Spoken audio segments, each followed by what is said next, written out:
You say, well, preacher, I feel pretty good. God has gave me a whole lot. I'm happy. Well, I'm glad you're happy. But why don't you get enough of God that you can reach out and touch somebody else until they get happy? It's not just enough for you. God wants you to give to somebody else. Amen. Praise His holy name. See, preacher, how do you know that? The Bible said, freely you have received, freely what? Freely give. See, that's what's wrong with us. We takers. Did you hear me? Say amen, oh amen. The church is full of takers. We ain't got no givers. Every time something around, they got their hand up. I want my party. Oh, I want mine. Give me mine. If nobody else gets theirs, give me mine. But when it's time for you to give somebody else, oh no, I'm going to keep this. I might have a rainy night. I might need this. How many times have you had a few dollars in your pocket? And oh, you've been uptown. And you see somebody standing outside McDonald's or Burger King or whatever, and you know, oh, that they're hungry, they ain't got no food. How many times have you looked at them and you thought, well, I might need this $5 tomorrow. My Lord, oh, instead of going over there and say, brother or sister, can I buy you something to eat? And a lot of them will tell you no. A lot of them say, just give me some money. Say, no, I'm not going to give you no money so you can go buy the devil's alcohol. But I'll take you in here and I'll buy you a meal. I'll take you down here to Walmart. I'll buy you some clothes. But I'm not going to give you no money tonight. See, God wants you to be compassionate, not stupid. Whoa, do you hear me tonight? God wants you to be compassionate and to love people and to help people. But He don't want you to be stupid. Because honey, when somebody don't want food, all they want is money, they're going to get drunk. They're going to get them something to drink or some pill to pop or something to shoot in their arm, and you just might give them the money that gives them the one that kills them tonight. Oh, where'd that come from? See, you give a drug addict money, and it might be the fix that they shoot up their arm, that takes them out of this world, and some Christian give it to them. Instead of saying, no, I'll take you down here to rehab. And if you got the money, you might say, I'll take you down here to rehab and I'll pay your way in. I'll do everything I can to help you get off the drug, but I ain't going to buy them for you. I'm not going to help you support your addiction. I'll pray for you. I'll help you get the help you need. I'll take you to the pastor. I'll take you to the church. I'll take you to the cross. But I'm not going to buy no drugs for you tonight. Amen. See, a lot of people in the church won't talk to a homeless person for that very reason. You're afraid they're going to ask you for money. Or they're going to try to get you to buy them something that you don't want to buy. But you know, I don't see no little children. I said, one, you grown people. And the grown person has a mind. And you got enough sense to know what not to do. And they ain't not going to talk to them. They go talk to them. Offer them whatever you can offer them without supporting their needs, their acts. You tell an alcoholic, say, I'll take you to church. I'll call my pastor. He'll come right here. He'll pray for you.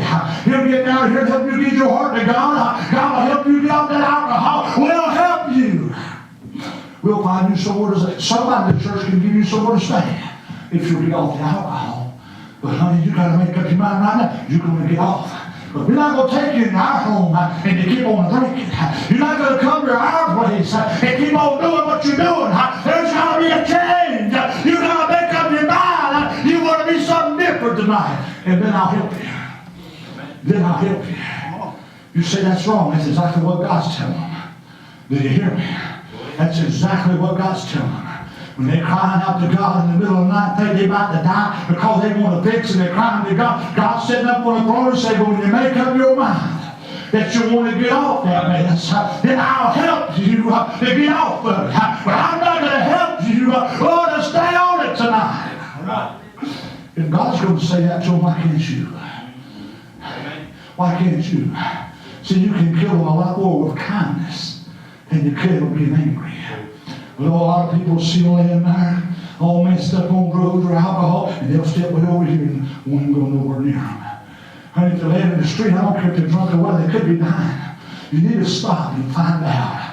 You say we're living in a dangerous world. You're serving a great big God. If you stop and try to help somebody because God laid it on your heart, God is My Lord. I've got people that I've talked to in the last year or so since I got the church that I have. Our church is in a bad part of town, if you can call it that. There was a murder right across the street less than a little over a year ago in a house right across the road. I've had people tell me I'd come to your church, but I'm afraid of that neighborhood. I'm afraid my car might get. Honey, is your car more important than going where God tells you to go? Oh, I'll be afraid. Oh, to think that I've got something that I care so much about. And I won't go to a church that God has told me to go to because I'm afraid that stuff might happen. Oh, my car. Yeah. Amen. Had a couple one night I preached. Watch night service, year before last. I'm sure last year before last. I preached a watch night service at a church, I won't tell you where. But I had a couple that come up to me after church. The one said, I want to come to your church. She said, where's it at? And I began to tell her. And her husband said, wait a minute. He said, that's a bad part of town. He said, I don't think we can go over there. I said, well, brother, God will take care of your car. He said, yeah, but he said, I might get mud between the car and the church. I didn't say nothing to him, but I thought to myself, my Lord, if you don't have no more faith in God than that. No, I'm not telling you to go down and find the worst part of town and walk down like some dummy in the middle of the night. God don't want you to be dumb. And I know you get tired of hearing that, but God getting tired of stupid people. Yeah. Honey, you put yourself in a situation like that, He ain't just liable to let you get hurt tonight. Amen. Come on. I'm not telling you to go somewhere you know you ain't got no business going, but if God tells you to go to a church that might be on a little bad side of town, He's able to take care of you and everything you own tonight. Amen. Glory, hallelujah. And if somebody steals your car in the parking lot, you didn't need it no how. Oh, thank you, Lord. Because if you didn't need it, God would have let it happen tonight. I told you y'all wasn't going to like me at times we go. Oh, thank you. See, I don't like to preach the truth. There's too many preachers preaching lies. There's too many preachers standing up here telling you that you can do anything you want to do. You can be anything you want to be and still go to heaven as long as you put some money in the offering plate. You know what I say? You can't buy your way to heaven. It's not an airplane ride where you can go buy a ticket. It ain't a train ride where you can go get yourself a ticket.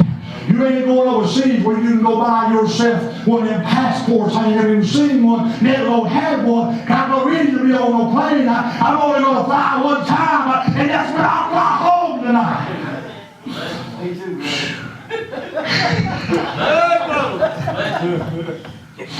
I know it's good, but I know y'all getting tired of hearing me. 2 more nights. You won't have to hear me anymore. 2 more nights. I was thinking about going on Friday night. Come on. We ain't going as long as God tells you to go. I think I told you the other night, my daddy opened the service what time? Supposed to last 2 weeks. 2 weeks. The man who owned the land told us y'all to have it for 2 weeks. They were there for 9.5 weeks. Honey, they started getting caught. You know, see, this is the difference in the church 50 years ago. No, not 50 years, right? No. Shut up, baby. 30.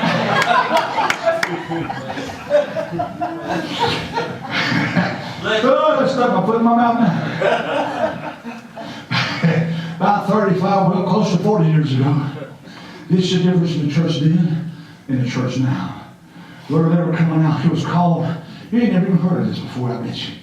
Well, I know you young people ain't. It was called Brush Harbor Revival. You remember them? You remember them? You know what? How many of you know what a Brush Harbor Revival is?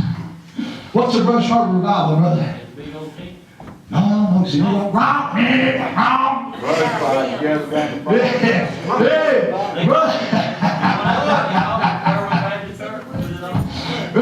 Well, they called it wrong if they had a 10. Because I'm talking about, I told y'all, I am getting old. I'm old. I'm talking about before we got this. I mean, they may have been in existence, but we were too poor to have it in the church that I live.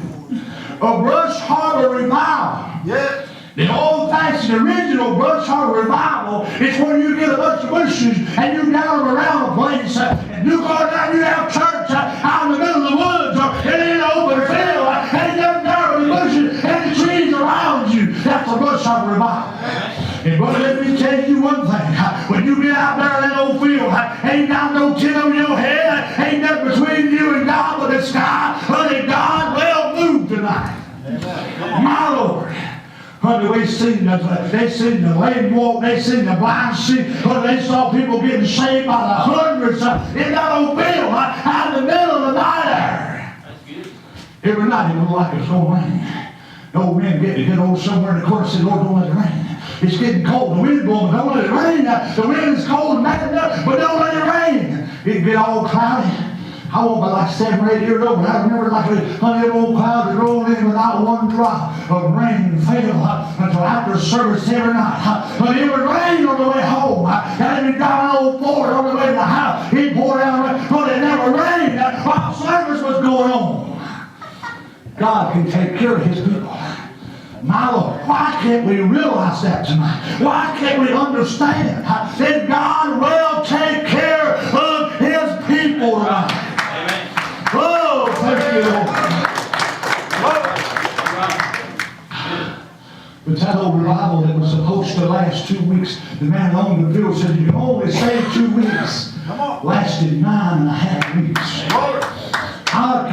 I lost count. I have no idea how many was saved or how many was filled with the Holy Ghost. Honey, night after night, every time you went there, it was somebody new. Yeah. You know why? Because they heard something.